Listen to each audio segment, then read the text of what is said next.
አንቺ ለራስሽ ትበቂያለሽ። ለሩቲ ነው።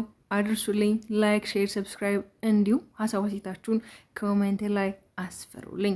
የራሳቸውን ስህተቶች ተረድተሽ ላለፉት ጊዜያት ትዳርሽን ለመመለስ ስትሄድሽበት ርቀት ዝቅ ብለሽ የጠየቅሽውን ይቅርታና ያሳየሽውን ትዕግስት በቅርበት አይተናል። ይህ ያደረግሽው ነገ ለትዳርሽ ያለሽን ንጽህናና ጥንካሬ የሚያሳይ እንጂ በፍጹም የደካማነትሽ ምልክት አይደለም። ፍቅርን ለማዳን መሞከር ትልቅ ሰው መሆን ነው። ነገር ግን መመለስና መለመን የተለያዩ ናቸው። በዚህ መልኩ እየተከታተልሽው ወደ ቤቱ ልትመልሽው ይዘሽው ብትቆይም እንኳን እሱ ካልፈለገ ልቡ ካንቺ ጋር አይሆንም። ከአሁኗ ሰዓት ጀምሮ እንድታደርጊ የምመክርሽ ጥቂት ነገሮች አሉ። ከዚህ በኋላ ምንም አይነት የልመና እሱን የማሳደድ ነገርን አቁሚ። ዝምታሽ ከሺህ ቃላት በላይ ይናገራል። ስትለምኙ የሄደበት እየሄድሽ ወደ አንቺ ለመሳብ ባደረግሽው ጥረቶች ውስጥ ያጣሽውን ክብር ዛሬውኑ መለመኑንና ማሳደዱን በማቆም መለሰሽ ተቀዳጁ። የሰው ልጅ የሚርቀውን ይከተላል፣ የሚከተለውን ደግሞ ይሸሻል። የሰበርሽው ሰው እባክሽ ጠግኔ ብለሽ አትለምኙ። እሱ የሰበረው ሊጠግን አይችልም። ፈጣሪ ግን ካለሽበት ህመም አውጥቶ አዲስ ማንነትን ይሰጥሻል። ዛሬ ነገሩ ሁሉ የጨለመ ይመስልሽ፣ ይህም ቀን ያልፋል። ነገ ጠንካራ ሆኖ ስትነሺ ለምን እንዲህ አደረግኩ ብለሽ የምትቆጭበትን ነገር ዛሬ አታድርጊ። አንቺ ከማንም በላይ ለራስሽ ታስፈልጊያለሽ። ለልጅሽም ትልቅ ድል፣ ትዳርሽንም በየትም ፍጩ፣ ዱቄቱን አምጩ። ዘዴው መመለሱ ሳይሆን አንቺ እራስሽን አግኝተሽ በሰላም መኖር መቻልሽ ላይ ነው።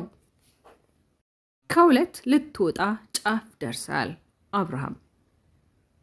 ይህንን ምልህ ከሁለቱም ከኤርሜላም ከሩታም ሳትሆን ስትቀር እየታየኝ ስለሆነ ነው። ሩታ ላለፈው ጥፋቷ ደጋግማ ይቅርታ ጠይቃለች።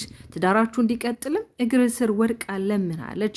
ያንን ያደረገችበት ምክንያት ላንተ ለትዳራችሁ ካላት ክብርና ፍቅር የተነሳ ይመስለኛል። ዛሬ ብትመለስና እጅን ብትዘረጋላት የምትቀበልህም ይመስለኛል። ነገር ግን አንድ እውነት እንድታውቅ እፈልጋለሁ። የሰው ትዕግስቱ ማለቂያው የሌለው የውቅያኖስ ውሃ አይደለም። አሁን በውስጧ ላንተ ያላት ፍቅር አልጠፋም። ትዳራችሁን ለማዳን ያላት ፍላጎትም አሁንም አለ። ሩታ እስካሁን እየለመነች ልመና ወደ ድካሟ ደግሞ ወደ ተስፋ መቁረጥ መለወጡ አይቀሬ ነው። ልቧ አንዴ ከቆረጠ ግን ዛሬ አጥብቀ የናከው ልመኗ ነገ ይናፍቃል፣ ትስታ ሆኖም ይቀራል። እሷ ቆርጣ ከወጣሽ በኋላ የምታሳየው መጸጸት ትርጉም አይኖረም። ያኔ ልቧን ብትፈልገው እንኳን ላታገኘው አትችልም። ምክንያቱም ያንተ ቸለኝተኝነት ልቧን ሙሉ ለሙሉ እንዲደበዝዝ ያደርጓል። የሚወድ ሰው ደጋግመ አታስለቅሰው። ምክንያቱም እንባው ሲደርቅ ፍቅሩ አብሮ ይደርቃል። አብርሃም ምርጫው ያንተ ነው። ዛሬ በፍቅርና የዘረጋችልን እጅ ይዘህ ትዳራችሁን መታደግ ትችላለህ። ካልሆነ ግን ነገ ልቧን ከቆለፈችው በኋላ በሩን ብታንኳኳ የሚከፍትልህ ሰው እንደማታገኝ እየታየ ነው።